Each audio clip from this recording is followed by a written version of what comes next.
My name's Sunil Hirani. I'm an orthodontist. I'm based in Milton Keynes, and this is my practice. It's a specialist orthodontic centre, and we've had it for about 15 years. Previously, prior to opening this practice, I worked in a number of different places. I worked as a hospital consultant in Luton, in Bedford. I worked in London. I worked in Bedfordshire.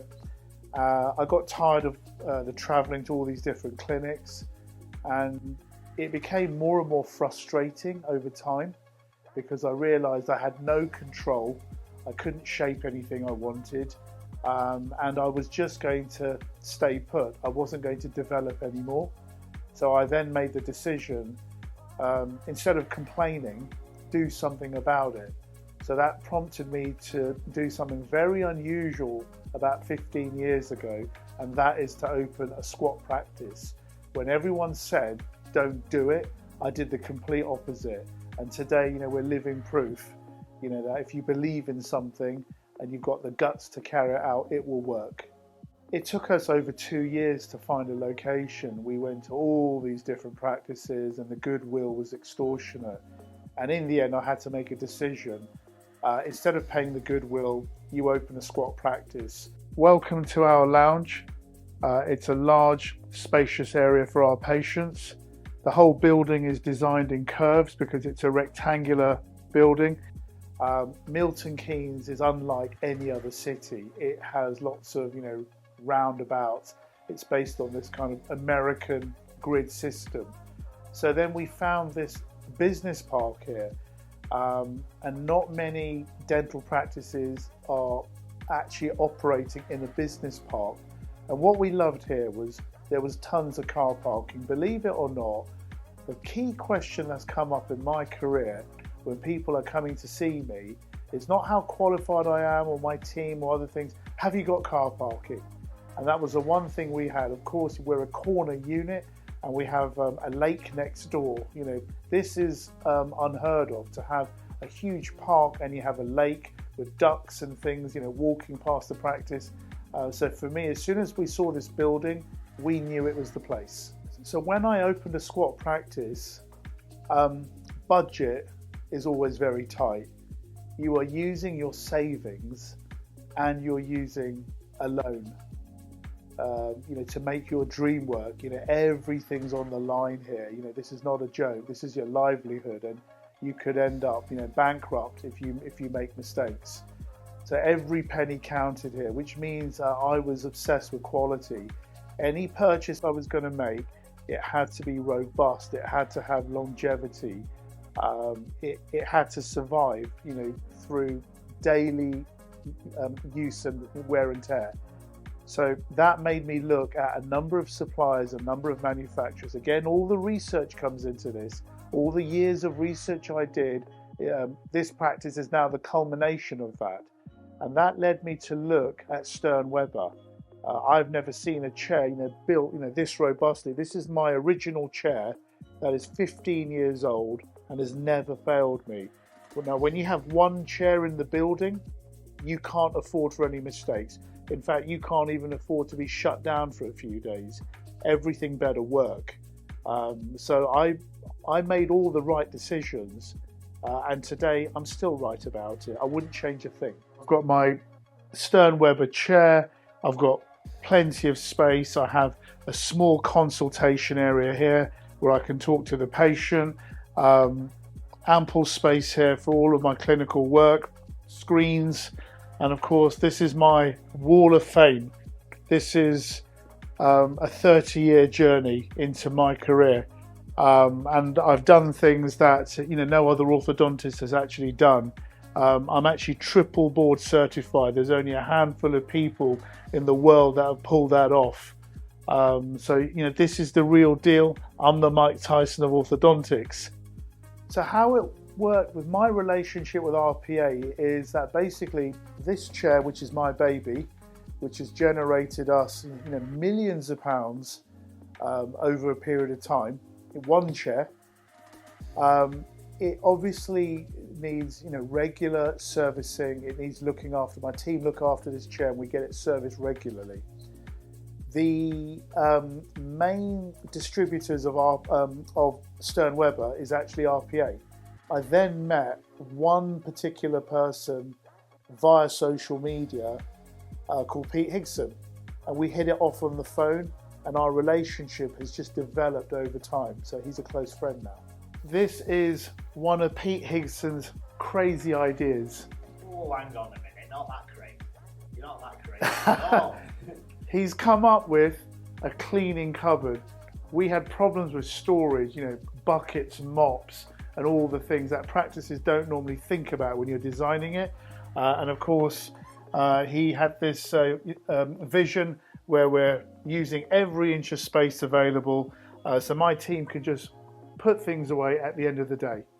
We had to grow this business brick by brick, penny by penny. And there came a point where we were ready for expansion. It was going to be another Stern Weber chair. Why? Because I've tested this chair for over 20,000 hours. It has really worked its socks off, and it still works. So it was a natural evolution. We wanted another Stern Weber chair. I wasn't going to switch brands. And we were ready for growth. Here is our latest addition. We have this new Stern Weber chair here, and this chair is an absolute game changer because not only is it a floating chair, it also has the knee breaker. So that means that in this room, we've got a lot more space. Otherwise, it would be quite hard to maneuver. The other key thing about this chair as well is I can sit here and the chair rotates. So I'm actually having the consultation with the patient, and then as soon as I'm ready to work, it will rotate back again and then obviously lie flat. And this room, every inch of this room has been calculated. We have a 65-inch TV there where patients can see their teeth. I obviously love my digital technology. I had this custom made. I'm probably one of the few out there that have actually got 6 screens to work from. I can look at radiographs, I can look at digital simulations, I can look at clinical notes. I've got it all here. So this was a custom built computer from IBM for my needs. We have an intraoral camera here. These cabinets are unique because they're actually Corian. These are custom made. And the carcass is actually waterproof. So we've done a lot of engineering in this room. We have splashbacks fitted on the walls. Even this surface here that we've added on is a writable wall surface. So there's a lot of tech in this room. Of course, when you're a one chair practice also, you want the comfort knowing you've got another chair just in case anything ever happens. So the way I respond is to pressure points or pain points. The patient's journey for me is why SmileLux was created. It was to deliver high-end luxury orthodontic, to do orthodontics that other people just can't do because the skill sets are off the chart. That's where I've invested my time and my career. So for us, at the end of treatment, we have to fit retainers. The problem with some of these commercial laboratories is the turnaround time is too long, or you are spending too much on laboratory bills, or the lab work doesn't turn up. You name it, we had all these problems. And one day I just flipped. Not only are we going to open a second surgery, we're going to open a digital lab. I know it looks a bit messy to me, but it's a working lab. So it's not the lab 2 years ago where we wanted to fabricate in-house retainers, in-office aligners, whitening trays, quicker than anybody else. And we can do that within 24 hours. The beauty of this lab is that every inch of this room has been used. We've got state-of-the-art dental art, polo range, powder-coated steel cabinetry everywhere, super robust. Corian worktops, 2 screens that link up where you can actually bounce from one screen to the other. My Sprint Ray 3D printing system, where we'll have our printer, we'll have the wash, and then we'll also have the curing machine in here as well. So we have a workflow. You work on the software, you print, you then process, It then goes to our pressure forming machine and our compressor, where we can manufacture aligners or retainers. We have a sandblaster here as well, because we do 3D metal printed appliances, and of course the work here is all trimmed and polished. And then we have this storage system where the lab work is collected and then delivered downstairs. So we have everything in this room. We even have a sink basin here with, again, dental art accessories, so you can wash your hands, you can wear gloves. In fact, the lab in this building upstairs, we can do a simulation of a patient's predicted set of teeth here, and within 1 hour we'll have that 3D printed in your hands. The patient can look at it, they can take it home. We do that here routinely now.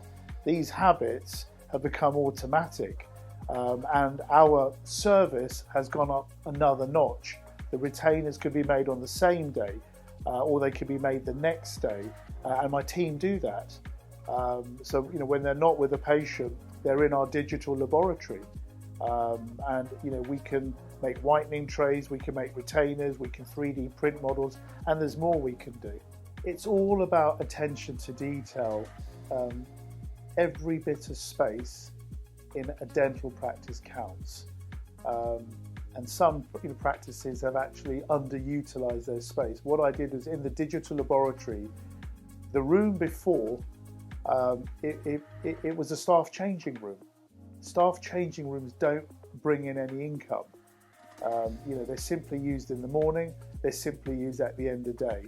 And then I thought, okay, I want my own digital laboratory, and how am I going to create a workflow? And the way it's been designed is basically, we have a computer, we have software, we can move teeth around, we then have our software connected to a 3D printer, which can also then wash and cure the models. That then leads to a pressure forming unit where we can then make retainers. That then leads to a workbench. So within a small space, you can have 2 people working. I calculated every millimetre of that room. How much space is there for the chair to move backwards and forwards? Can I get a number of monitors on? We have 2 monitors to stare at when you're using software. We have another monitor on the screen as well, where you can actually magnify everything. We have splashbacks all over the walls, so no painting, no decorating is ever required, because you have toughened glass around the side. So when I look at something, I literally tear it apart and I dissect it and I rebuild it again. As an engineer, which is how I really think, I take things to that level. It might be extreme by some standards, it might be OCD. That's the way I've always been. That's what always gives me the edge. It's all about where you perceive yourself in life. Are you content in being average and mediocre? That was never for me. It was always to be at the top of the pyramid, and you can always push. How do you get continual growth? You invest in yourself, you invest in your team, you invest in your infrastructure. So for me, it was important to be the very best I could ever be. There's no point being mediocre. There were too many players out there at that level of the game. You want to be as sharp as possible. You want to be on top of your game. So I travel all over the world, looking for information to enhance my skills. And over a 25 year period, I've just climbed and climbed and climbed. I am extremely particular about who I work with. I always have been and always will be. There's 2 things I look for in every human being I meet, and I scan them within seconds, and that is, are they professional and are they kind? If they're missing either one of those 2 ingredients, no transaction will occur.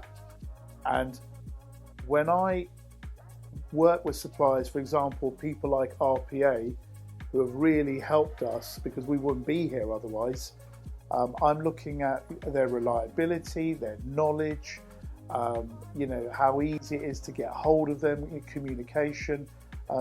So far, nobody can beat them. One of the things that we had is, obviously, when you're expanding in a place like this and you're adding on new facilities, that incurs meetings.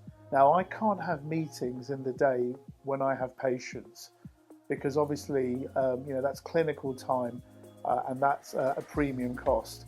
So meetings have to be done out of hours. Not everyone can do that, but RPA have always done that. And they would have meetings with me at 7:30 in the morning. Now, what was really unique in this case was Pete Higson would say, "I'll see you at 7:30 in the morning, and I'll meet you at your office." I'll get here at 7:15. He's already here before me, and he keeps doing that. Every time he keeps doing that. Plus, I can get hold of him, by text messaging and in the evening. And plus, for this project, which was really important to me because it was a substantial investment, I'd even have meetings with him at the weekend. Now, who's going to do that for you? It's those key things that you should be looking at. When you're partnering up with people, you want to work with the very best, not the cheapest. You get what you pay for in this life. This is our purple staircase, custom made for us out of toughened glass. I have no maintenance, and it's scratch resistant. We've done that all over the building, so the place always looks pristine, even though we're 15 years old. So what we love about working with RPA, because obviously relationships have grown over time and they've just got stronger and stronger, is that the engineers are brilliant. We've got Jamie, who's helped us, we've got Tony, we've got Mark, and really, in the end, you're dealing with extended family. That's what this all comes down to. Key relationships that are going to last for decades, not a short-term relationship. I don't believe in that. It's far more profitable to have a long-term relationship. And these guys come here and we have a laugh, we catch up, we put the kettle on. And what they've always said to me, they've always been very complimentary. And what they say is that when we come here as engineers, it's actually quite pleasurable working here because you've got everything neat and tidy, and everything's easily accessible. You've got the cups of tea, coming and you're flowing there. You look after us. We actually enjoy coming here. And if I were an engineer and I put myself in their shoes, would I want to walk into a really grotty or unkempt dental practice where equipment is never serviced? There's no fun. It's a miserable task. Of course not. So you get out what you put in. And in fact, we're so over the top here that before the boys turn up, we'll actually wipe everything down even more than we normally do. Wipe the compressor, wipe the suction. So they keep thinking, well, have you replaced this? Is it new? Of course it's not new. It's the same thing you serviced last year. But I really believe in the team being trained to look after your equipment. Because if you look after your equipment, it looks after you. That's how I was raised. That's how I was taught. If you treat it with disrespect, you'll soon find out what happens when something goes wrong, because time is money. Expectations have just gone up year on year since we've been here in 15 years. Speed seems to be the name of the game.